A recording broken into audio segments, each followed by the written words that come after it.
உலகெங்கிலும் நடக்கும் முக்கிய நிகழ்வுகளை குறுஞ்செய்தி வடிவத்தில் தெரிந்து கொள்ள ஆதன் செயலியை டவுன்லோட் செய்யுங்கள். ஆதன் செயலியை டவுன்லோட் செய்ய டிஸ்கிரிப்ஷனில் உள்ள லிங்கை கிளிக் செய்யவும்.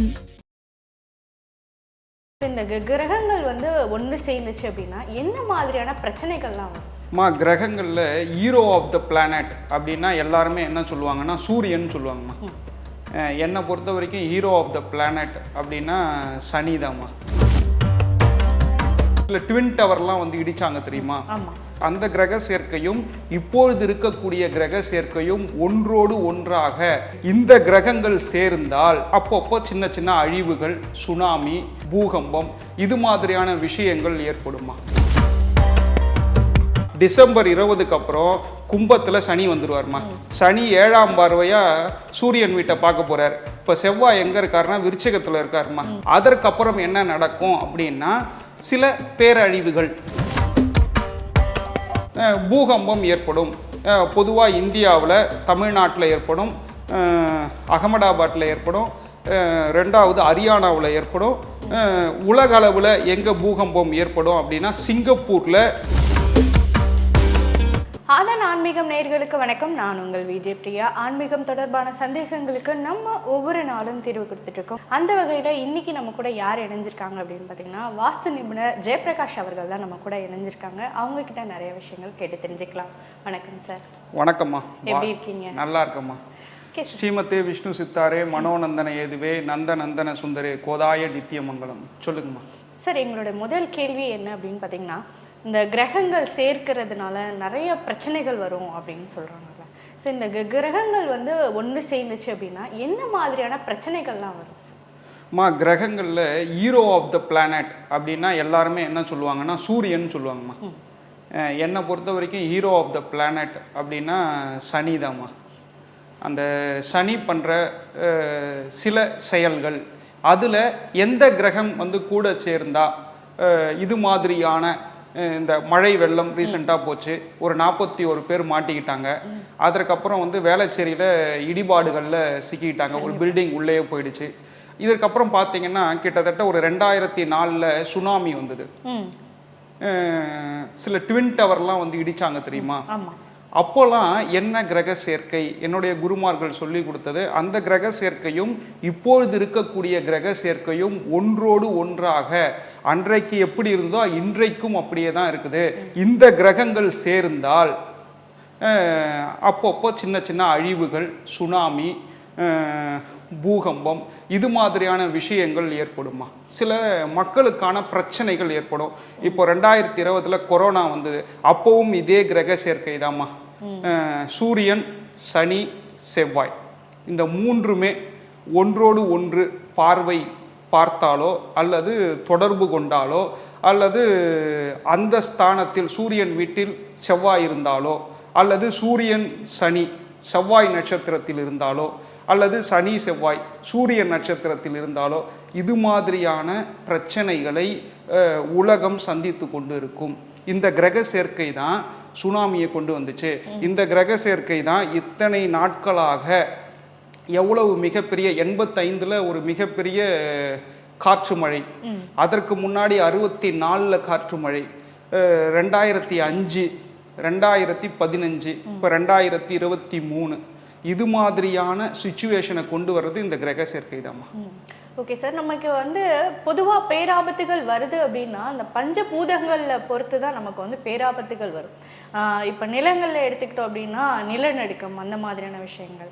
நீர்நிலைகளில் புயல், சூறாவளி, சுனாமி இந்த மாதிரியான விஷயங்கள்லாம் வருது. ஸோ இந்த மாதிரியான அமைப்புகள் பஞ்சபூதங்கள் இந்தந்த கிரகத்தில் இருக்கிறதுனால இந்தந்த பூதங்களில் இருந்து தான் நமக்கு பிரச்சனைகள் வரும் அப்படி இல்லை. ஒரு விஷயம், மிகப்பெரிய ஒரு விஷயம் என்னன்னா, எல்லோருமே கிரகங்கள் தான் இயக்குதுமா. நமக்கு பெயர் கொடுத்ததும் கிரகங்கள் தான், உங்களுக்கு பெயர் கொடுத்ததும் கிரகங்கள் தான். உங்கள் லக்னாதிபதி தான் உங்களுக்கு பெயர் கொடுத்துருப்பாரு, இல்லைனா உங்களுக்கு 5ஆம் அதிபதி தான் பெயர் கொடுத்துருப்பாரு, இல்லைனா 9ஆம் அதிபதி தான் பெயர் கொடுத்துருப்பாரு. அப்போது இந்த தொலைக்காட்சிக்கு ஆதன்னு பெயர் கொடுத்துருக்காங்கன்னா கிரகங்கள் தான் கொடுத்துருக்குமே தவிர வேற யாருமே கொடுத்துருக்க முடியாது. அதே போல தான் சூரியன், சனி, செவ்வாய் இது மூன்றுமே சேர்க்கை வந்தால் அல்லது அந்த இடத்துல இருந்து 7ஆம் பார்வையா இப்போ சூரியன் வீட்டை பார்க்குறாருமா சனி. கும்பத்துக்கு வரப்போறாரு. டிசம்பர் 20ஆம் தேதி சனி பெயர்ச்சி நடக்க போகுது. ஆனா என்னுடைய ரிசர்ச் படி அவர் கிட்டத்தட்ட ஒரு 8 மாசத்துக்கு முன்னாடி கும்பத்துக்கு வந்தாச்சு. 8 மாசத்துக்கு முன்னாடியே வந்தாச்சு. ஆனா வாக்கிய பஞ்சாங்கம் படி திருநள்ளாறுல டிசம்பர் 20 தான் பூஜை நடக்க போகுதுன்னு சொல்றாங்க. சரி, அது அவங்களுடைய விஷயம். ஆனால் அதுவும் உண்மைதான். அங்க வந்து அவரு பொறுப்பேற்றுக்கிறார், நான் இந்த இடத்துக்கு சீட்டுக்கு வந்துட்டேன் அப்படின்னு. ஆனா 8 மாசத்துக்கு முன்னாடியே அவர் அங்க அதற்கு உண்டான வேலைகளை ஆரம்பித்து விட்டார். அதனால தான் இந்த 41 பேர் மாட்டிக்கிட்டது. அதனால தான் வந்து நமக்கு வந்து புயல் வந்தது. இப்போ நீங்க கேட்கலாம், என்ன சார் இதெல்லாம் நடந்தது தானே, இதை தானே நீங்க சொல்றீங்க அப்படின்னு கேட்கலாம். டிசம்பர் 20க்கு அப்புறம் கும்பத்துல சனி வந்துருவாருமா. சனி 7ஆம் பார்வையா சூரியன் வீட்டை பார்க்க போறார். இப்ப செவ்வாய் எங்க இருக்காருன்னா விருச்சிகத்துல இருக்காருமா. இந்த 3மே பார்வை உண்டு. 4ஆம் பார்வையா வந்து சனியை பார்க்கறாரு. இப்போ வந்து மழை நின்று இருக்கு. ஒரு 45 நாளைக்கு நல்லா இருக்கும். டிசம்பர் 27க்கு அப்புறம் ஒரு 45 டேஸ் நல்லா இருக்குமா. அதற்கப்புறம் என்ன நடக்கும் அப்படின்னா சில பேரழிவுகள். எந்த மாதிரியான பேரழிவுகள் உண்டாகும்? சுனாமி ஏற்படலாம். அது நீங்க வந்து எப்ப நடக்கும்னு கேட்கலாம். அது வந்து மார்ச் மாசத்துல இருந்து நடக்க ஆரம்பிச்சிருமா. 1 மார்ச்.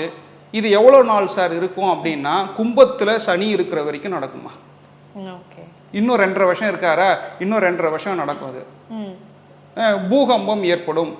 பொதுவாக இந்தியாவில் தமிழ்நாட்டில் ஏற்படும், அகமதாபாத்தில் ஏற்படும், 2வது ஹரியானாவில் ஏற்படும். உலக அளவில் எங்கே பூகம்பம் ஏற்படும் அப்படின்னா சிங்கப்பூரில் ஷுவராக இந்த 2.5 வருஷத்தில் சனி இருக்கக்கூடிய கும்பத்தில் சனி எவ்வளவு நாள் இருக்கிறாரோ சிங்கப்பூரில் நிலநடுக்கம் ஏற்படுமா. இப்போதே சொல்லிடுறேன், அந்த சிங்கப்பூர் அரசாங்கமாக இருந்தாலும் மக்களாக இருந்தாலும் ஜாக்கிரதையாக இருப்பது சால சிறந்தது. அதற்கப்புறம் வந்து சவுத் ஆப்பிரிக்கா கிட்ட நிலநடுக்கம் ஏற்படுமா. சவுத் ஆப்பிரிக்கா பக்கத்துல. ஆமா, ஷோரா சிங்கப்பூர்ல நிலநடுக்கம் ஏற்படும். ஏனென்றால் சூரியன் சனி செவ்வாய் 3மே ஒன்றோடு ஒன்று பார்வையிடுகிறது. இந்த 2.5 வருஷம் வந்து இந்தியா ரொம்ப ஜாக்கிரதையா இருக்கணும். இந்த 2.5 வருஷத்துல வந்து அரசியல் மாற்றங்கள் ஏற்படும். சில நல்ல மாற்றங்கள் வருமா, இல்ல எதிர்பார்க்காத திருப்பங்களோட சேர்ந்த மாற்றங்கள் வருமா. சனி வந்து எப்பயுமே வந்து தர்மவான், நீதிமான், தன்னுடைய தலையிலேயே மண்ணள்ளி கொட்டிப்பாருமா அவரு. அதுதான் சனி. சனி பார்க்குற இடம் முடக்கிடுவாரு.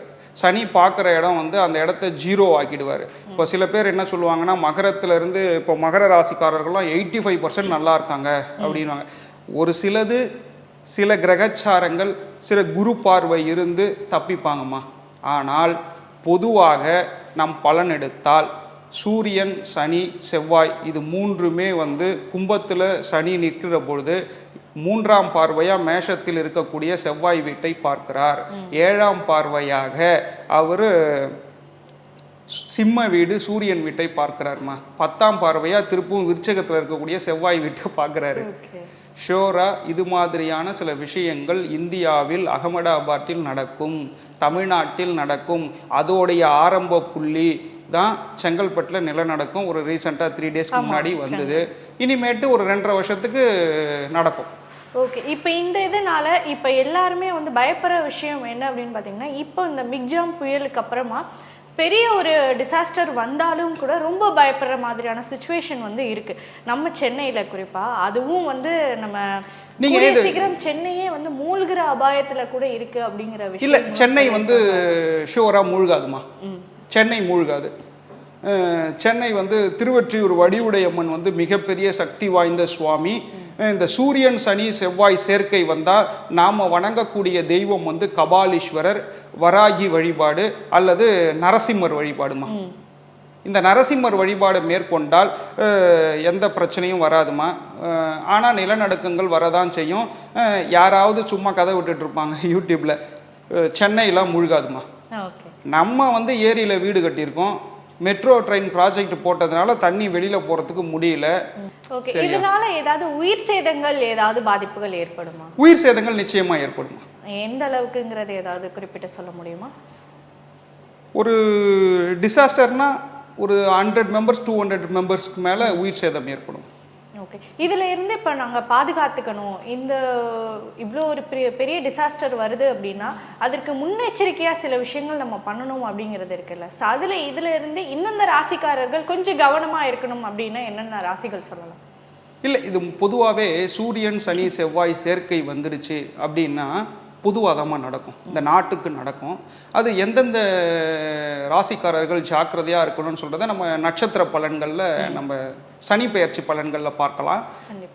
இதில் என்ன ஒரு மிகப்பெரிய விஷயம், சூரியன் சனி செவ்வாய் சேர்க்கை வந்தால் அப்படின்னா, இப்போ யாருக்காவது வந்து கும்பராசியில் இருக்காங்கன்னு வச்சுங்க, அவர்களுக்கு உதாரணமாக வந்து வயிற்றில் அடிபட்டிருக்கு, இல்லை வயிற்று வலின்றாங்க, இல்லைனா பெண்களாக இருந்தால் யூட்ரஸில் பிரச்சனைன்றாங்க, இல்லை பிரெஸ்ட் கேன்சர் அப்படின்னா இந்த சேர்க்கை வந்தால் கேன்சர் கன்ஃபார்ம் ஆகிடும்.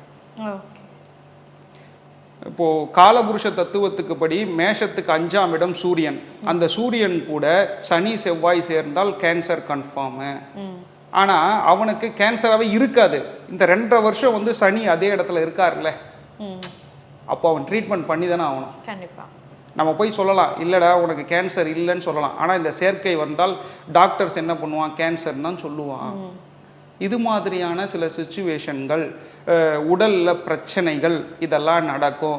அதற்கு வந்து சென்னையில் இருக்கக்கூடியவர்கள் வணங்க வேண்டிய சுவாமி கபாலீஸ்வரர், சைதாப்பேட்டையில் காரணீஸ்வரர், அதுக்கப்புறம் வராகி வழிபாடு. நான் இப்போ தான் வராகியை பற்றி பேசுகிறேன், ஏன்னா இது மாதிரியான சேர்க்கை வந்தால் தான் வராகியை வழிபடணும். வராகியை வழிபடணும்னா காஞ்சிபுரம் காமாட்சி அம்மனை தரிசனம் பண்ணாலே போதுமா. ஓகே சார், இப்போ நம்ம வந்து கிரக அமைப்புகள் வந்து நிறைய பிரச்சனைகள் கொடுக்கும் அப்படின்னு, முக்கியமாக இந்தந்த கிரகங்கள் வந்து சேரவே கூடாது அப்படின்னா என்னென்ன கிரகங்கள் சொல்லலாம் சார்? சூரியன் சனி செவ்வாய் இது 3மே சேர்க்கக்கூடாதுமா. நான் ஸ்டார்டிங்கில் இதுதான் சொல்லிகிட்டு இருக்கேன். அதோட ஒரு சில கேது சேரக்கூடாதுமா. 3ஆம் இடத்தில் கேது வந்துட்டா அப்படின்னா கெஞ்சா அடிக்ட் ஆகிடுமா. இப்போ கெஞ்சா தலைவிரித்து ஆடுது. இப்போ யாராவது வீட்டில் கெஞ்சா பிடிக்கிறாங்க அப்படின்னா சனி வந்து 3ஆம் பார்வையாக கேதை பார்ப்பார். அப்போ அந்த வீட்டில் வந்து யாருக்காவது மேஷத்தில், இப்போ உதாரணத்துக்கு மேஷத்தில் கேது இருக்காரு, கும்பத்தில் சனி இருக்காங்க, நான் சொல்கிறது வந்து இப்போ ஒரு அமைப்பு ஜாதகம், ஃபார் எக்ஸாம்பிள் சொல்கிறேன், அதில் 3ஆம் இடம் சனி வந்து கேதை பார்க்குறாரு அப்படின்னா அவங்க வந்து கஞ்சா அடிக்டாக இருப்பாங்க. இப்போ தமிழ்நாடு கஞ்சா தலைவிரிச்சு ஆடுது, அதற்கு என்ன பண்ணணும்னா அரசாங்கம் தான் முயற்சி எடுக்கணும். இது மாதிரியான கிரகங்கள் சேர்ந்தால் சில பிரச்சனைகள் வரும். இப்போ நீங்கள் பொதுவாக கேட்டீங்க எந்தெந்த கிரகம் சேர்ந்தால் பிரச்சனைன்ட்டு. இப்போது 7ஆம் இடம் கலத்திரஸ்தானம்னு சில பேர் 2வது மனைவி உருவாவாங்க. அவங்களுக்குலாம் ஏன் இது மாதிரியான பிரச்சனை வருதுன்னா, 7ஆம் இடம் கலத்திரஸ்தானத்தில் செவ்வாய் சனி சேர்க்கை வந்தால் 2வது மனைவி அமைவாங்க. இதெல்லாம் கிரகங்களுடைய சேர்க்கைமா. இதெல்லாம் விலாவரியாக நம்ம பின்னாடி பேசுவோம். இப்போதைக்கு வந்து இந்த சூரியன் சனி செவ்வாய் வந்து மிகப்பெரிய ஆபத்தை இன்னும் வரக்கூடிய 2.5 ஆண்டுகள் செய்யும். சிங்கப்பூர் ஜாக்கிரதையாக இருக்கணும், அகமதாபாத் ஜாக்கிரதையாக இருக்கணும், தமிழ்நாடு கொஞ்சம் ஜாக்கிரதையாக இருக்கணுமா, ஹரியானா மிகப்பெரிய ஜாக்கிரதைக்கு உள்ளாகும். ஓகே சார், இப்போ நம்ம பொதுவாக வந்து சென்னையில் வந்து பெரிய ஆபத்துகள் தான் முக்கியமாக நம்ம பார்த்துட்ருக்கோம். ஸோ இது தவிர மற்ற மாவட்டங்கள் கொஞ்சம் கவனமாக இருக்கணும் அப்படின்னா வேறு என்னென்ன மாவட்டங்கள்லாம் ரொம்ப கவனமாக இருக்கும்? கடல் சார்ந்த மாவட்டங்கள் கன்னியாகுமரி, அதற்கப்புறம் வந்து ரொம்ப ஜாக்கிரதையாக இருக்கணும் அப்படின்னா தர்மபுரி, அவ்வளோதான். ஓகே, இவங்க 2 பேரும் கன்னியாகுமரியும் இப்போ தர்மபுரியும் என்ன மாதிரியான விளைவுகளை சந்திக்க நேரிடும்? கன்னியாகுமரி மாவட்டம் வந்து கடலால் அரிப்புகள் ஏற்படும் இந்த 2.5 வருஷத்தில். அதற்கப்புறம் தருமபுரியில் நிலச்சரிவுகள், இது மாதிரியான விஷயங்கள் கொடைக்கானல் ஊட்டியில் ஏற்படும். அது பேசிக்காக ஏற்படுறது. இதுக்கு மேலே இன்னும் கொஞ்சம் அதிகமாக ஏற்படும். இந்த மலை சார்ந்த மக்கள்லாம் கொஞ்சம் ஜாக்கிரதையாக இருக்கணும். எப்பயுமே வந்து ஒரு 2 மாதம் மழை பெய்யுதுன்னா அது எப்பயுமே நிலச்சரிவு ஏற்படும், அது ஆஸ் யூஷுவல். ஆனால் இந்த 2.5 வருஷத்துக்கு, வரக்கூடிய 2.5 வருஷத்துக்கு மிகவும் ஜாக்கிரதையாக இருக்க வேண்டும். ஓகே சார், இதற்கு வந்து அரசு முன்னேற்பாடாக இருக்கணுமா. ஓகே, இப்போ அதே மாதிரி நம்ம சென்னையில் வந்து டிசாஸ்டர் வர்றதுக்காக சில கோவில்கள் நீங்கள் சொல்லியிருந்தீங்க வழிபாட்டுக்கு ரொம்ப முக்கியமான ஒரு விஷயமா இருக்கும். இதே மாதிரி இப்போ கன்னியாகுமரியிலையும் தர்மபுரியிலையும் ரொம்ப நான் கவனமாக இருக்கணும், இந்தந்த வழிபாடுகளுக்கு ரொம்ப சிறந்தது அப்படின்னா அந்த ஊருக்கு மக்கள். கன்னியாகுமரிக்கு அவங்க கிட்ட கையிலேயே வெண்ணெய் வச்சிருக்காங்கம்மா, நெய் களைய வேணாம். பகவதி அம்மன் மிகப்பெரிய சிறந்த சுவாமி. கன்னியாகுமரி பகவதி அம்மன் மிகப்பெரிய சிறந்த சுவாமி. உச்சகட்ட பிரம்மாண்டமான நிலையை கொடுப்பாள். தருமபுரி மக்கள் வந்து சேலத்தில் அருகே இருக்கக்கூடிய மாயம்மா சமாதி செல்வது சாலச் சிறந்ததுமா. அந்த மாயம்மா வந்து நேபாள் நாட்டு இளவரசின்னு நினைக்கிறேன். அந்த அம்மா கன்னியாகுமரி கடற்கரையில் மிகப்பெரிய சித்து விளையாட்டுகளை நடத்தியவர்கள். சேலத்தில் வந்து ஜீவ சமாதி ஆயிருக்காங்கம்மா. அவர்களை வழிபாடு செய்வது சாலச் சிறந்தது. சார், நிறைய விஷயங்கள் அரசியல் மாற்றங்களும் சரி, ஸோ வருகிற சனி பயிற்சிக்கு என்ன விதமான ஆபத்துகளும் வரும் அப்படிங்கிற நிறைய விஷயங்கள் நம்ம சொல்லியிருந்தீங்க. ஸோ அடுத்ததாக சனி பயிற்சியை பற்றி இன்னும் விலாவாரியாக நம்ம பேசுவோம் அப்படின்னு நினைக்கிறேன். ஸோ இந்த ஒரு நேர்காணல் மிக சரியாக நிறைய விஷயங்கள் எங்கள் கூட ஷேர் பண்ணிக்கிட்டதுக்கு ரொம்ப நன்றி சார். நன்றிம்மா. வாழ்க வளமுடன்.